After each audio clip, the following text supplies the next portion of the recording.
বাংলাদেশের ভবিষ্যৎ কেমন হবে তা নির্ধারণ করার সুযোগ এসেছে দীর্ঘ 17 বছর পর। নতুন বাংলাদেশ বিনির্মাণ স্বপ্নের বাস্তবায়ন কঠিন, তবে অসম্ভব নয়। যুগ যুগ ধরে চলে আসা বিভাজনের রাজনীতি নয়, প্রতিটি নাগরিকের জন্য জনকল্যাণমুখী রাষ্ট্র প্রতিষ্ঠা, নতুন সামাজিক, রাজনৈতিক ও জিওপলিটিক্যাল বন্দোবস্তের বাস্তবায়ন জরুরি।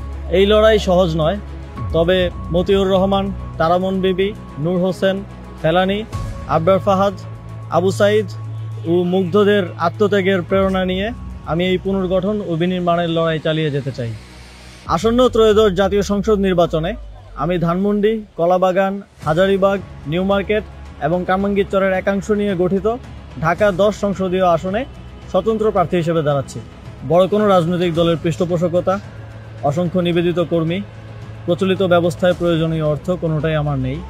আপনাদের সহযোগিতা, সমর্থনই আমার একমাত্র অবলম্বন এবং আমার দায়বদ্ধতাও থাকবে শুধুমাত্র আপনাদের প্রতি।